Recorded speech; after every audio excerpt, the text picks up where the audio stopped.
welcome to my kitchen. So we're going to be making some Pizza Bianca. So we'll get started and I'll talk to you more about it as we go. Now, I've made my meal plan. I'm just going to bring that up on my screen here. So I just go to my week and I'm also going to make risotto after I make the pizza. So we'll get started on the pizza. Press start, oven, I've already got it on. I'll deal with my baking tray later. Now, garlic cloves. If you're like me and you add an extra one, I've got 3 garlic cloves in here and some beautiful fresh rosemary from my garden. So the recipe says 2, but I'm putting in 3. So just chucking all of that in. There's our sprigs of rosemary and let's chop that up.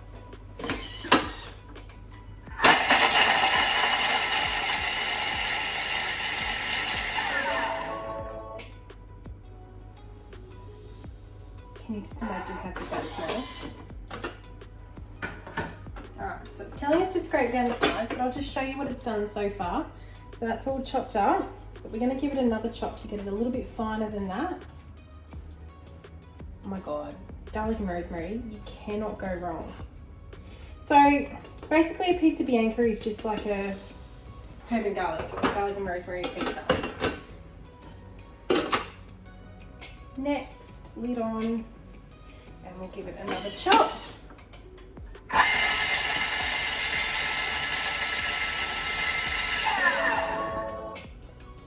Transfer into bowl and set aside. So what we're going to be doing is sprinkling that rosemary and garlic on top of the pizza. There we go. It's just chopped up that little bit more. So just scrape that down, and we are going to put that aside. Just put it back into that little bowl that I had it in before. Now, it really doesn't matter that I leave a little bit in the bowl, because now we're going to make the pizza dough, and that can just stay in amongst the dough. Now, if you wanted to just make a pizza without the herb and garlic, there is just a plain pizza dough recipe that you can use, but I just always use this one, and if I don't want the rosemary and garlic, I just skip through those steps. So I'm going to add in some water, scrub my kettle, got the scales up there, just going to weigh that in, pressure's on to get it right. Oops, 218, and I do, oh, that'll be fine. Okay, next.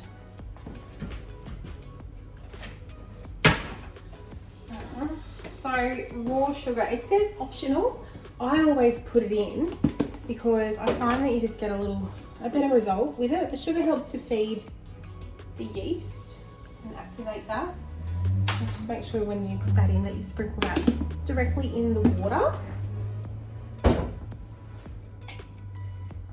And our yeast. So I like to buy the canister, tube, whatever you call it, of yeast rather than the sachets. When I'm pouring that in, I just want to make sure I'm not landing that yeast on the blade. I want to put it into the water. I'll show you what I mean.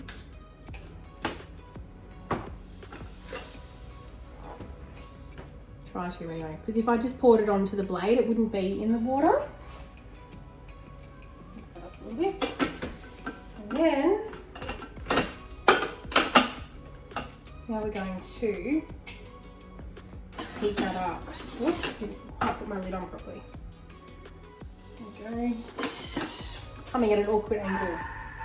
So that's going to heat that up to 37 degrees. So if you've ever made bread before without a Thermomix, or even some Thermomix recipes ask you to add lukewarm water, I really like this step of heating up the water to 37 degrees, because everybody's idea of lukewarm is just that little bit different. I've got really hot water that comes out of my tap in my kitchen. My hot water system's right there, and it's just really hot really quick. Yeah, so I like putting room temperature water in from my kettle and letting it heat up to 37 degrees. so that I get a more consistent result out of my dough when I make it. And that's one reason why I always come back to this Pizza Bianca recipe if I'm not even wanting the rosemary and the garlic. I just come back to this one because it's just consistent. So I'm going to make this Pizza Bianca. I'm just going to make one, like a big one, more focaccia kind of style. But when we do have pizza night, I do split this into 3 smaller pizzas. You can even double this pizza dough recipe comfortably in this bowl, and you can, you know, really let yourself loose on a pizza night. Yeah, it's a great recipe. I've got one child who just is constantly requesting garlic pizza. That's what he calls it. When he was little, he used to call it the garlic pizza. So we still call it the garlic pizza. Yeah, so you can put cheese on it. I mean, you can even put tomato sauce with the rosemary and garlic as well. You can just do whatever you want. But it is a great, you know, just something, a little bread to add to your meal if you've got friends over and you want, you know, your meal to go a little bit further perhaps. It's just really good. Rosemary and garlic, crack it up. Okay, so that's all activated there. So you can see, you can't really see. I'll spill it if I try and lean in too far. Oops. Now we add our baker's flour. So baker's flour just has like a little bit more protein or gluten in it. I'm not a scientist here. So it just is more designed for bread making. You can just buy a kilo, lots of it at the supermarket. I buy it in a 5 kilo bag because we do go through a lot of it, making different breads and pizza and heading off to demos when we're not in lockdown. This Pizza Bianca is a great demo dish to check out with Thermomix. So that's in there, and now we've got 30 grams of olive oil. How good are these scales? Whoop.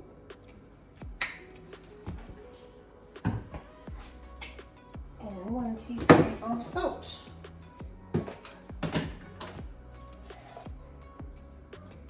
I've just got pink salt here that I've bought pink rock salt and milled it up myself. It's just a lot cheaper doing it that way. And I need anything pink. Alright, now we're in kneading mode. So it's put itself into kneading mode automatically. And yeah, hands-free kneading. I don't have to get up close and personal with the dough. Now, safety message for you.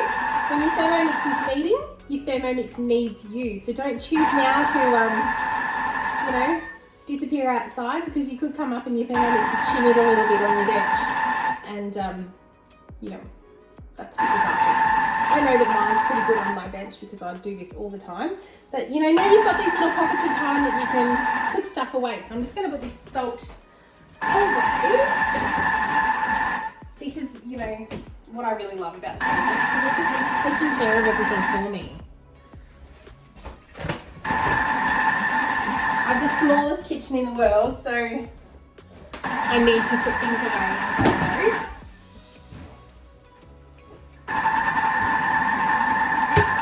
go. Yes, back in the fridge. You've got to put it in the fridge or the freezer.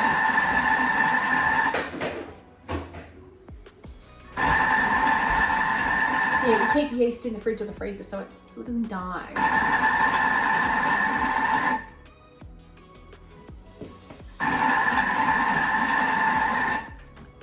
Oops, I think that's still recording. I'm trying to do 2 screens here. I've got my laptop here so that it's filming the screen of my Thermomix so that you can see what's going on the screen properly. But not too sure if I've set it up right, so we'll see. So it's got 20 seconds to go. Now I've got my Thermomat. If you haven't got one of these, add it to your Mix Shop wish list. Even if you don't have a Thermomix, It's just such a great bench saver if you ever, rolling out dough or do lots of things on it. And you've got a tiny kitchen like me. You don't want to be sprinkling flour everywhere. All right. There we go. That's done. All kneaded, and I haven't had to touch it. Now what I'm going to do, as you can see on the bottom here, I've got this little, what I call the knuckle. So I'm going to twist that, but I'm going to turn it upside down and twist over my Thermomat. And that dough should just come straight out. There we go. Left a little bit in there. Not too bad. Depending on the weather, sometimes, it can get a little bit sticky. But that was pretty good. Out easy, and my hands are clean. So now I'm just going to just roll that into a bit of a ball. I'm going to wrap that up in my Thermomat. It's insulated and it's going to keep it warm. From that heating up of the yeast, you want that dough to be warm and so it can prove. So we're going to set that aside for a little while and I will come back and show you when it's proved. See you soon. Okay, I'm back again. It's not proved yet, but I forgot to show you how you can clean the bowl. Now, cheating a little bit because that is like super clean. It's not all sticky like it can be from some doughs you make. So, what I'm going to do is I'm just going to put some water in.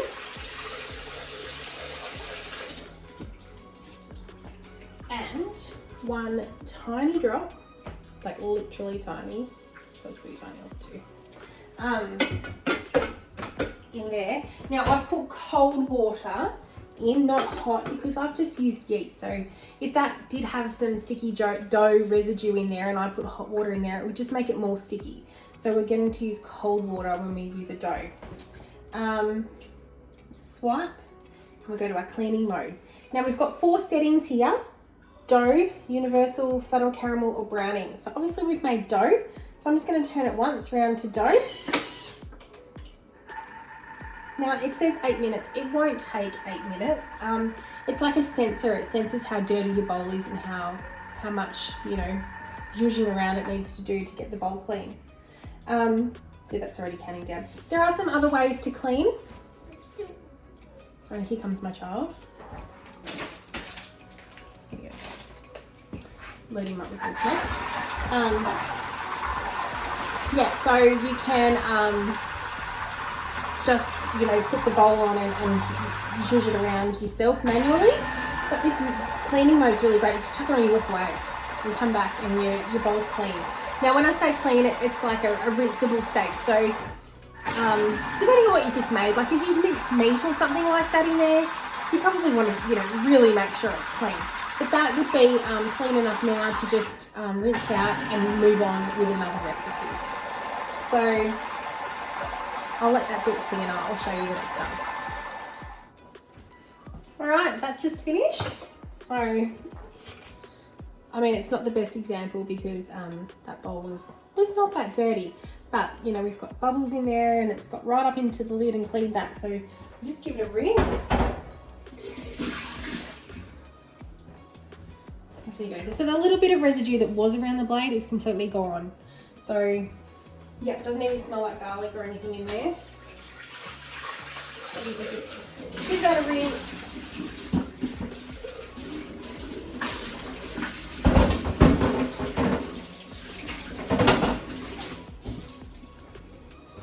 And then you're all set to go with your next recipe. Anyway, I'll be back soon to show you the pizza put together. All right, here's our pizza dough, nice and proved. So let's check it out.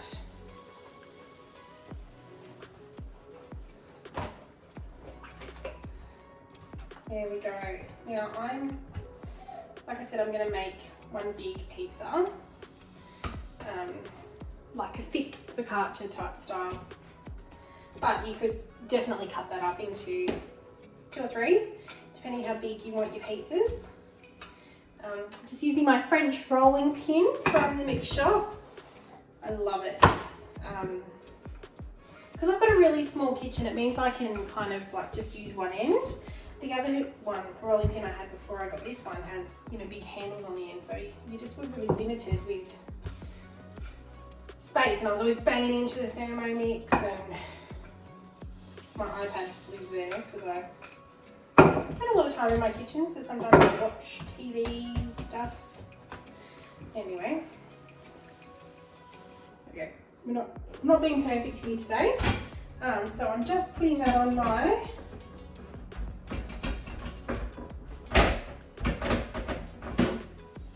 rose gold pizza tray. So I'm just going to grab a fork.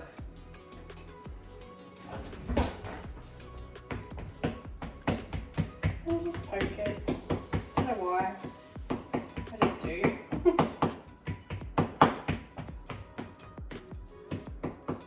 Then, got our rosemary and garlic that we chopped up earlier. Chuck all that on.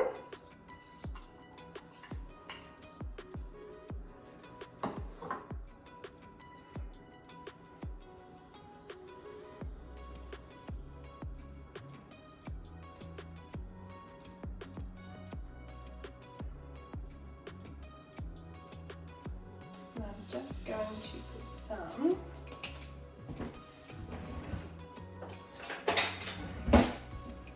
Parmesan cheese on half of it, more than half of it, without cheese.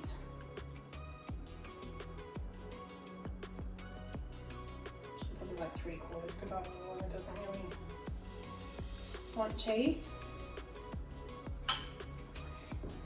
Then we'll drizzle olive oil.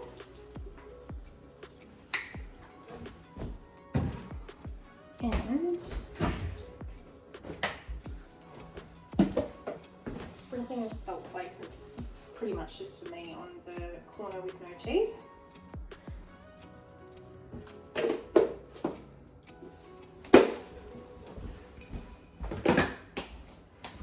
So you could just use that to make, like you could then go and put some tomato sauce and your ham and, you know, mushrooms or whatever you want to put on a pizza.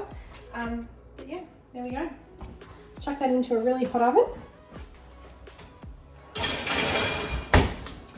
And I'll set my timer for 8 minutes and then check it. See you soon. Well, I've just pulled my pizza out of the oven. So I'm going to slide it onto a chopping board to cut it up. With my mix shop pizza knife. Such a good pizza knife. Just cuts through it like a dream.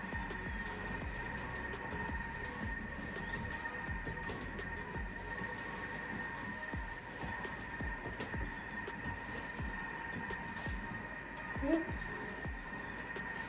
There we go. Put it onto my, ow, it's really hot. Serving board.